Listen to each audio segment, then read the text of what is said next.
If you spend enough time in advanced lore communities or tabletop gaming circles, you will eventually encounter the concept of a Lovecraftian pantheon. Chaosium's RTG classifies these entities into a hierarchy, with outer gods above great old ones. August Derleth mapped them onto the 4 classical elements. But applying human taxonomy collapses cosmic horror. You're using a known map for an unmappable space.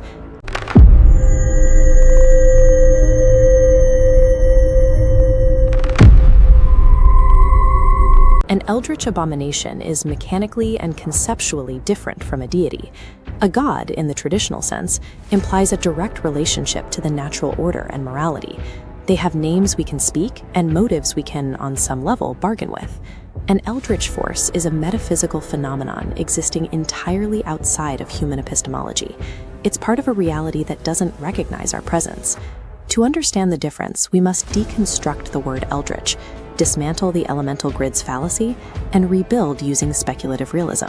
The Lovecraftian Pantheon is a human invention, a calculated repression mechanism designed to hide the true scale of cosmic dread behind a familiar divine mask. We begin with the word eldritch. In modern pop culture, this is often treated as a generic aesthetic label for anything with too many tentacles or eyes. But the etymology reveals a specific boundary. It derives from the Old English el, meaning foreign or strange, and reach, meaning a realm or kingdom. In the 18th and 19th centuries, authors like Robert Burns used the word to describe phenomena that felt unearthly, things that seemed to have drifted in from a different world entirely.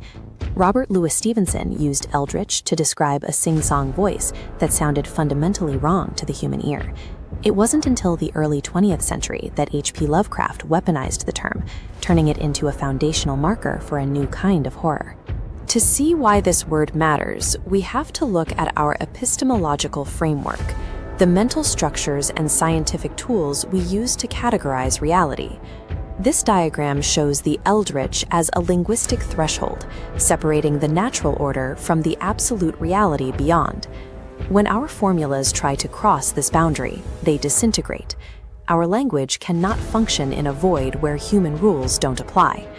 The word eldritch is an architectural warning sign. It marks the point where human comprehension ends. August Derleth's classification system was an attempt to ignore that warning sign and force the outside back into a human box. A traditional deity, like Zeus or Typhon, exists within the human box. They have motives, alliances, and emotions that we can recognize. We can plot these figures on a standard coordinate graph. They appear as predictable data points defined by their morality and their intent toward humanity. But look what happens when plotting Azathoth or Yog-Sothoth here. The points refuse to snap. The axes warp and glitch, because we are committing the taxonomic fallacy, measuring cosmic forces on a human scale. Derleth tried to fix this by mapping a Christian moral structure onto the universe, framing elder gods as good and old ones as evil. We see this same failure in history. The Semitic grain god, Dagon, was incorrectly classified as a Philistine fish god because scholars made a false etymological connection between his name and the Hebrew word for fish. True gods, however destructive, acknowledge humanity. They possess intent and respond to the act of worship. The defining trait of the great old ones is cosmic indifference. Organizing these forces into a readable pantheon is a coping mechanism. It's easier to fear a malevolent god than to face a universe that is completely unaware of our existence. If we strip away the divine masks and the mythological categories, we are left with something much more objective. Because our human categories glitched when applied to the outside, we need a lens that doesn't rely on us at all. This is object-oriented ontology, a framework where objects exist independently of our perception.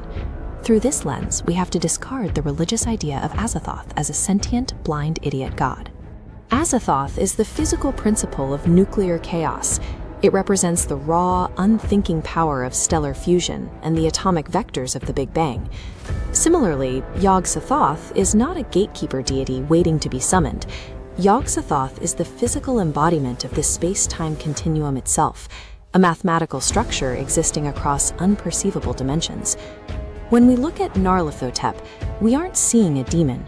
We see the active principle of entropy, the force breaking down closed systems and structure. These abstract forces explain why aberrations, like those found in D&D's Far Realm, are so physically disturbing. When a force from the outside breaches the material plane, the result is a violent physical reaction. These aberrations don't break biological rules out of malice. They break them because they function as localized gravitational or chemical anomalies with a different set of physics.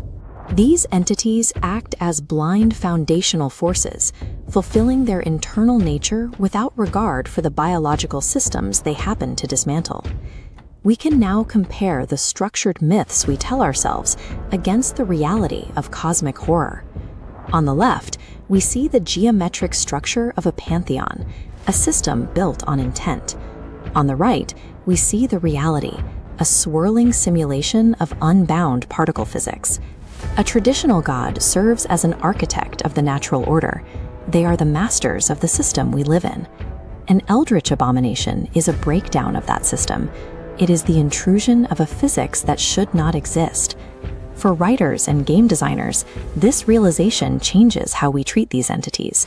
They cannot be boss monsters with human agendas. They represent essential awfulness, the cold, objective scale of a macrocosm that humanity works so hard to ignore. Calling these forces gods is humanity's ultimate vanity. It assumes that the foundational mechanics of the universe are paying enough attention to us to demand our worship. The weight of cosmic horror lies in the realization that the foundational forces of reality are functioning on a scale where the entire human species is simply a rounding error.